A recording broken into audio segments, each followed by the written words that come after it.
Following widespread criticism for indulging in trivial works like cleaning streets and clearing weeds, Finance Minister Yuvraj Khattiwada has admitted that the Prime Minister Employment Program has indeed failed to bear fruit even after 9 months of its inception. However, the minister has attributed the scheme being the first of its kind in the country as one of the reasons for its failure. Good morning, I'm Abhyuday Shrestha and these are the headlines of the hour.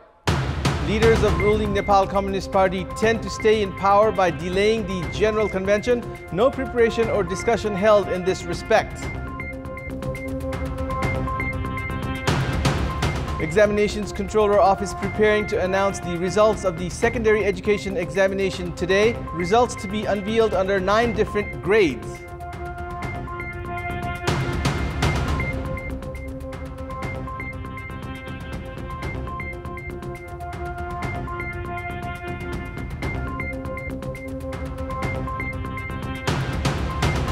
And Pakistan defeat New Zealand by 6 wickets at the ICC World Cup as Babar Azam shines with the bat with an unbeaten century. Pakistan keep hopes alive for semi-final berth.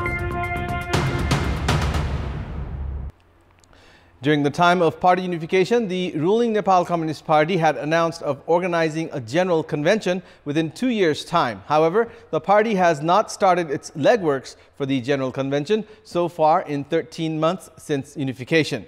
The chairpersons of each of the parties before the unification, co-chairman and Prime Minister KP Sharma Oli and the other co-chairman Pushpa Kamal Dahal have been sharing the leadership of the ruling party. However, instead of starting preparations for the General Convention, both the leaders have been on a race to prolong their positions within the party.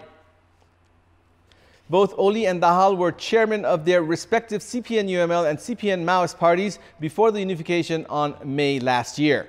Oli was elected the party's chairman through the 9th General Convention of the then CPN-UML held back in July 2014, while Dahal was re-elected party chairman 6 years back through the party's General Convention held in Hetauda. Based on the constitutional provision for the political parties, each party is bound to organize a General Convention every 5 years. Based on the provision, both Oli and Dahal have breached their mandates. Meanwhile, the party has yet to conclude most of the works related to party integration that were supposed to conclude 3 months since the unification. Nepal Communist Party chairman duo Oli and Dahal have been found busy with their own factions to keep their post intact instead of strengthening the party's structure at all the levels and selecting representatives for the General Convention. Both Oli and Dahal have remained silent on the General Convention so far. Other senior leaders, including Madhav Kumar Nepal, have also failed to put pressure on the leadership.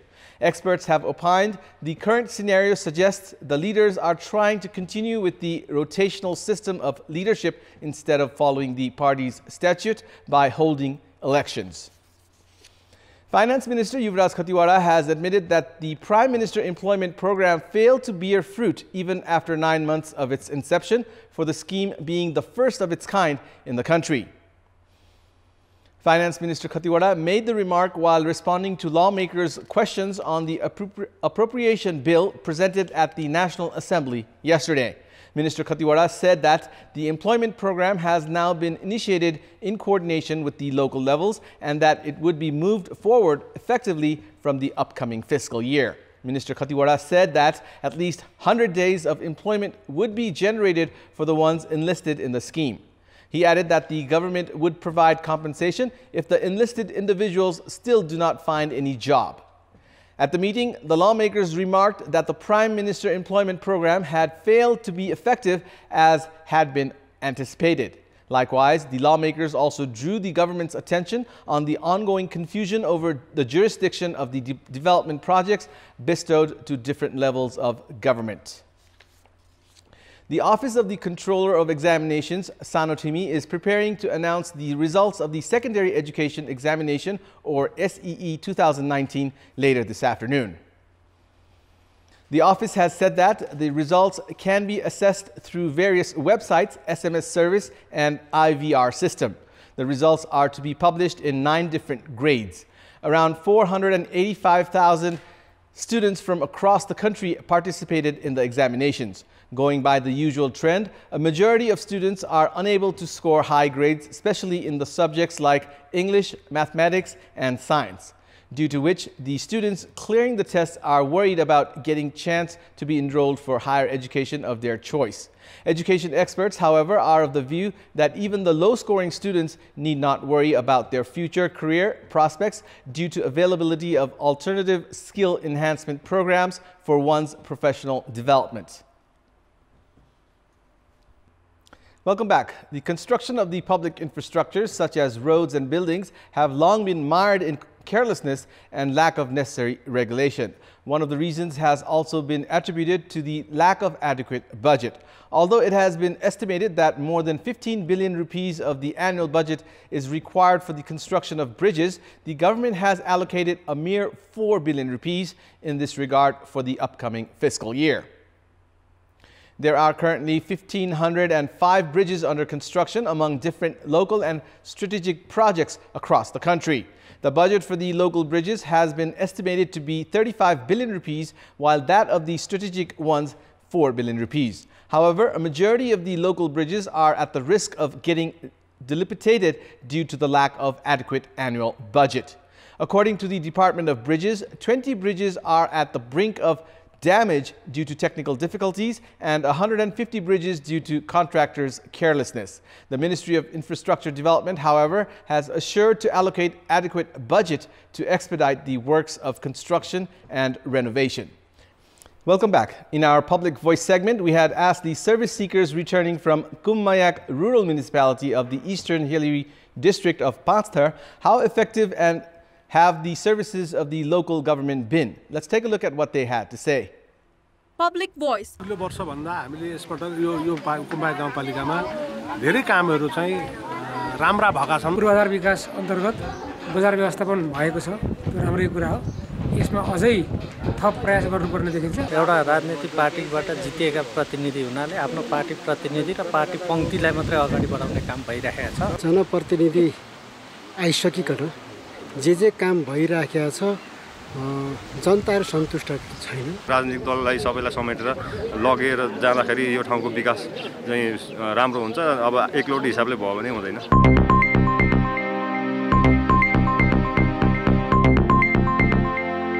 And it's time now for our segment Public Pulse, where you text us with your opinion. Public Pulse. And here's the question. What's your say of former Minister Govindaraj Joshi's file on the decision to investigate on his properties disappearing from the CIA office? Your options are A. CIA's irresponsibility, B. Influence of power, and C. Not a big deal. The voting is on. Type NEWS, select your option A, B, or C, and send it to 34001 to share your opinion with us. And it's time now for the sports news. Sports news. Egypt and Nigeria advanced to the last 16 at the Africa Cup of Nations last night following wins over Guinea and Democratic Republic of Congo, respectively.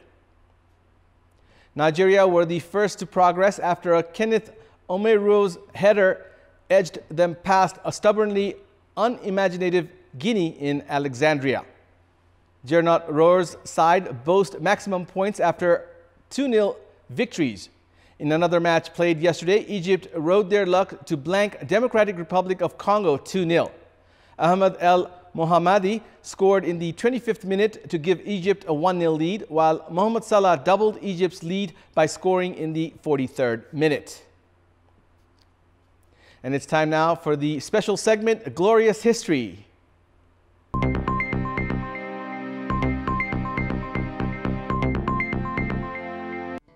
The Isna-Mahut match at the 2010 Wimbledon Championships is the longest tennis match in history. It was a first-round men's singles match in which the American 23rd seed John Isner played French qualifier Nicolas Mahut. The match began at 6:13 p.m. British Summer Time on Tuesday, 22nd of June, 2010 on Court 18 at Wimbledon. At 9:07 p.m. due to fading light, play was suspended before the start of the 5th set. After resuming on Wednesday, 23rd of June, at 2:05 p.m., the record for longest match was broken. At 5:45 p.m., the light faded again, and so play was suspended at 9:09 p.m., with the final set tied at 59 games all. Play resumed at 3:40 p.m. on Thursday, 24th of June, and Isna won at 4:47 p.m., the final set having lasted 8 hours, 11 minutes. In total, the match took 11 hours, 5 minutes of play over 3 days, with a final score of 6-4, 3-6, 6-7, 7-9, 7-6, 7-3, 70-68 for a total of 183 games. It remains by far the longest match in tennis history, measured both by time and number of games. The final set alone was longer than the previous longest match. Both players broke numerous Wimbledon and tennis records, including each serving over 100 aces, with the match being referred to as the endless match. A rule change instigated for the 2019 championships, introducing a tie break in the fifth set, means that the Isna Mahut match will remain the longest match in Wimbledon tournament history, provided this change remains in place. On 22nd of June 1941, Nazi Germany launched a surprise attack against the Soviet Union, its ally, in the war against Poland. By the end of the year, German troops had advanced almost 1,000 miles to the outskirts of Moscow. Soon after the invasion, mobile killing units began the mass murder of Soviet Jews. German military and civilian occupation policies led to the deaths of millions of Soviet prisoners of war and Soviet civilians.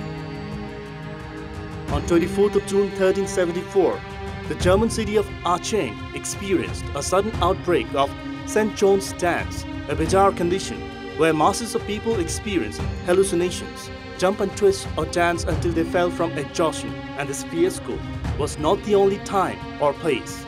The ancient incident seems to have spread across Europe that year and into the next 2 years, affecting many other cities. Italy had their own brand of this disorder that they called tarantism, where the dancers, presumably bit by a tarantula spider, would dance off the poison by dancing a tarantella. This is Amit Bakurel for Kantipur News Desk.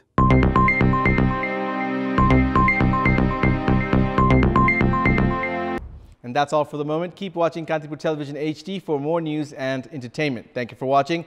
Have a good day.